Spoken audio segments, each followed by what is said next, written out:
History forgets most lives. Sometimes only one grave remembers. In the year 834, somewhere on the west shore of the Oslo fjord, a community made a decision that is difficult to imagine even now. They took a working ship, 70 feet of oak, carved from prow to stern, a vessel that had actually sailed, and they dragged it up out of the water onto dry land.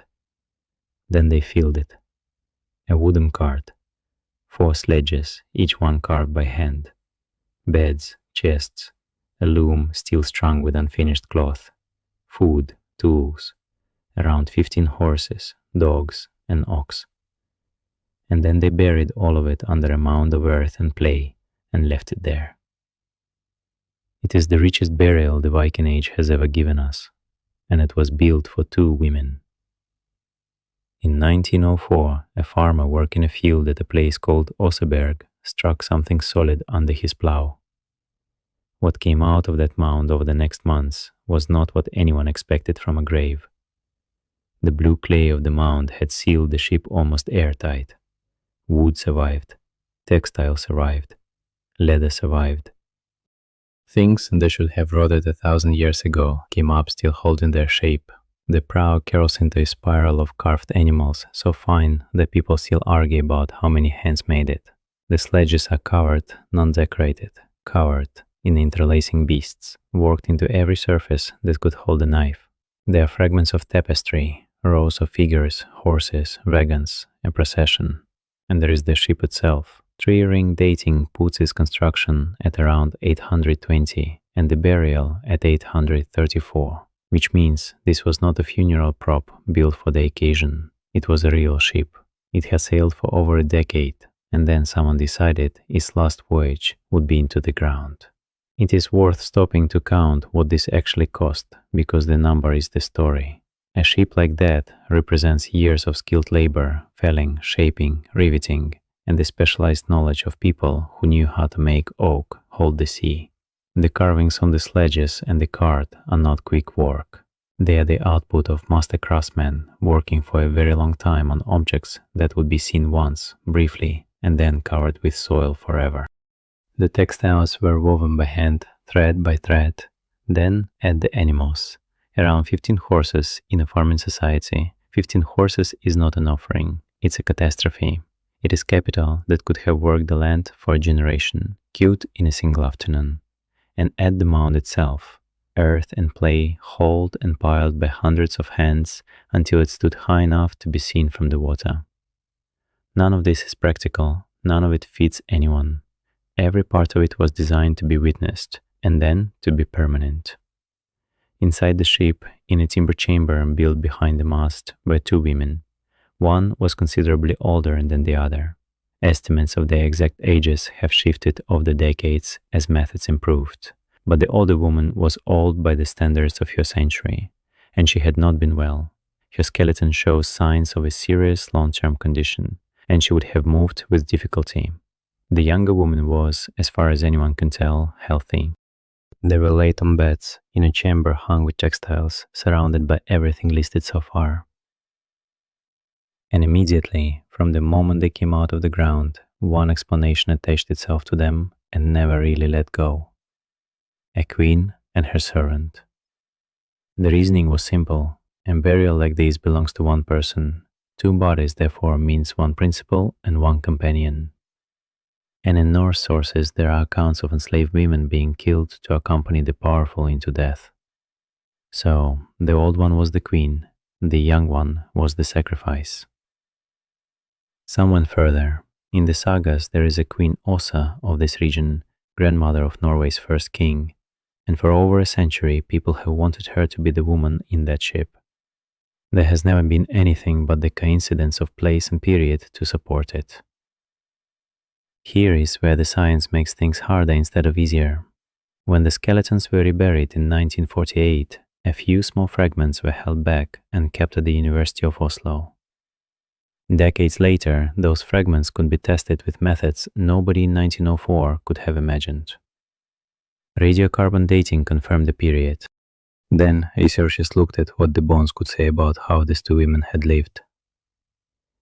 Chemical signatures locked into bone can tell you, in broad terms, what a person ate over years, whether their protein came mostly from the land or from the sea. If one of these women had been a servant or someone taken from elsewhere and kept, you might expect their diet to look different from the woman they served. The two women's readings came back close to each other. Both had lived mainly on food from the land, with little from the sea. It is not a fingerprint, and it doesn't prove they held the same rank, but it does not show the gap you would expect between a queen and a slave. Then there was an attempt at DNA. The older woman's remains were too contaminated to give a clear answer. A century of handling, in an age before anyone thought about contamination, leaves its mark. From the younger woman, researchers reported a maternal lineage that is very rare in modern Europe and far more common further east, around Iran and the Black Sea. That result has been discussed carefully ever since, because the same contamination problem shadows it. But if it holds, it means the younger woman's maternal ancestry did not come from that fjord. So who was the queen and who was the servant, we don't know. And the more carefully anyone looks, the less the evidence cooperates with the question. There is no object in that chamber with a name on it that settles which woman it belonged to. There is no clear difference in how they were placed. The diet evidence doesn't separate them. The one genetic result we have belongs to the woman the story had already cast as disposable, which raises something uncomfortable. The queen and servant story didn't come out of the ground, it came out of us. We arrived at a grave containing two women, decided that only one of them could possibly matter, and assigned the other the role of property, because that was the story we already had about the Viking world, and about women in it. The ship doesn't say that. The chamber doesn't say that.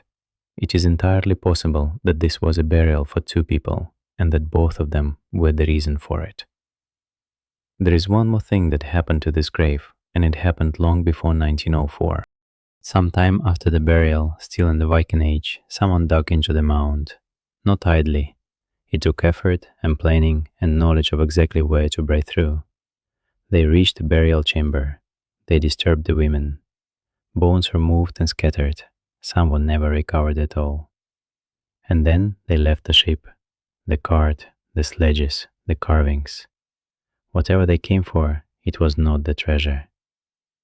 Nobody knows what the break-in was. It may have been robbery of metals that have since vanished from the record. It may have been politics, a later power reaching into the grave of an older one, to break its authority by breaking instead. But there is something bitter in it either way. A community spent a fortune making these women permanent. They built something meant to stand on the shoreline and say, remember this for as long as the land lasted. And within a couple of generations, somebody walked in and pulled them apart. We don't know their names. We don't know which of them the ship was for, or whether it was for both. We don't know if the younger woman lay down in the chamber willingly or was put there. We don't know who came back in the dark to disturb them, or why. What we have is the scale of it. A ship dragged out of the sea, 15 horses, years of somebody's craftsmanship, buried on purpose. Somebody wanted the world to know that these two women had existed. Among the objects in the grave there was a small piece of wood with runes cut into it. It has been translated many ways. One of them reads, "Man knows little." They put that in the ship 1100 years ago, and then we spent a century standing over their grave, deciding which of them mattered.